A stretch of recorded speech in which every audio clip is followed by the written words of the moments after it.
ناظرین، کراچی شہر کے اندر جس طرح ہم دیکھتے ہیں کہ سردیاں آتی ہیں تو اس کے حوالے سے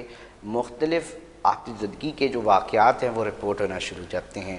کہیں بلڈنگ کی بلڈنگ جو ہے وہ عمارت کی عمارتیں جل جاتی ہیں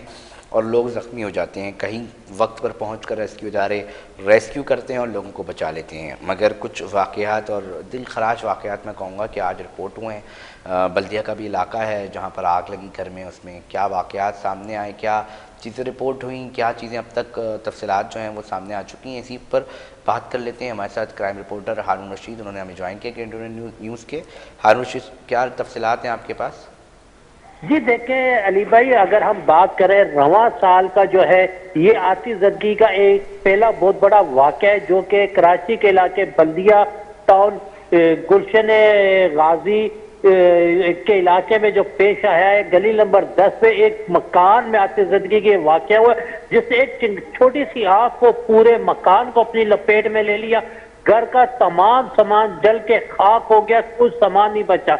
اس آتش زدگی کی واقعے میں 2 کم سن بچوں سمیت 3 افراد جو ہے اپنی زندگی کی بازی ہار چکے ہیں۔ اگر 2 معصوم بچے جنہوں نے ابھی دنیا میں کچھ دیکھا ہی نہیں تھا، وہ اس آتش زدگی کے واقعے پہ جو ہے نا اپنی زندگی کی بازی ہار چکے ہیں۔ علاقہ محکموں نے اپنی مدد آگ کے تحت جو ہے آگ پر قابو پایا۔ فائر فائٹر کو جب اطلاع دی گئی وہ تو اتنی تاخیر سے وہاں پہنچی جب عوام نے جو علاقہ محکموں نے اپنے گھروں سے پانی کی پائپ لائن لگا کے آگ بجھا چکے تھے، آگ پہ کنٹرول کر لیا تھا، اس وقت ہمارے فائر فائٹر جو ہے وہ موقع پر پہنچتے ہیں۔ ریسکیو ادارے، پولیس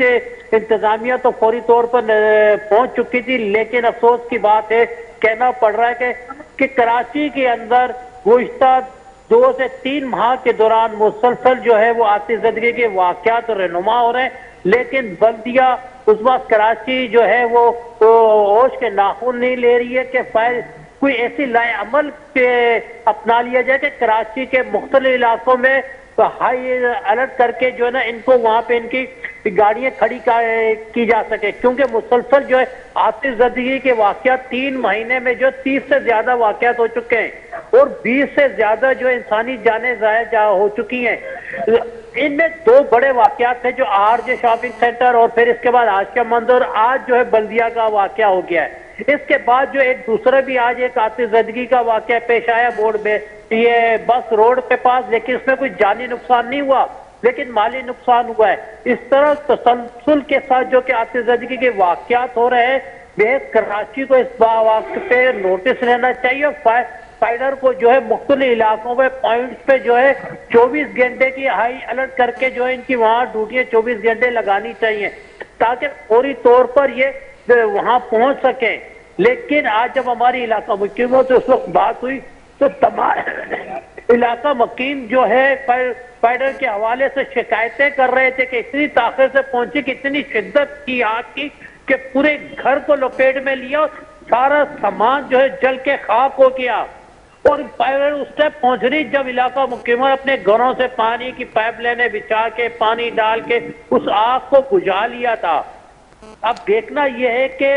محض کراچی اس حوالے سے کیا ایکشن لیتے ہیں کیا نہیں لیتے، لیکن کراچی کے اندر تسلسل سے جو آتش زدگی کے واقعات میں انسانی جانوں کا ضائع ہونا کا جو سلسلہ ہے وہ ایک تھمنے کا نام نہیں لے رہا ہے۔ بہت شکریہ ہارون رشید، ہمیں تفصیلات سے ناظرین آگاہ کر رہے تھے اور وہ بتا رہے تھے کہ آتش زدگی کے نہ صرف واقعات کی اس میں اضافہ ہو رہا ہے بلکہ اس کو قابو کرنے کے لیے جو ریسکیو ٹیمیں پہنچتی ہیں وہ بھی تاخیر سے پہنچ رہی ہیں، اور ساتھ ساتھ وہ بھی ایک شکوہ کرتی دکھائی دیتی ہیں کہ وہ یہ کہتی ہیں کہ کہیں ہمیں ٹریفک کے مسائل دکھتے ہیں، کہیں جو تجاوزات اس شہر میں کنکریٹ کا جنگل بنایا گیا جس طرح اس شہر کو، ادھر سڑکیں گلیاں اتنی چھوٹی ہیں کہ گاڑیاں نہیں گھس پاتی۔ اب اس کے اوپر بھی یقینی طور پہ بلدیہ عظمیٰ کراچی کچھ نہ کچھ سوچ رہی ہوگی اور اقدام اٹھائے گی تاکہ ان مقامات تک آگ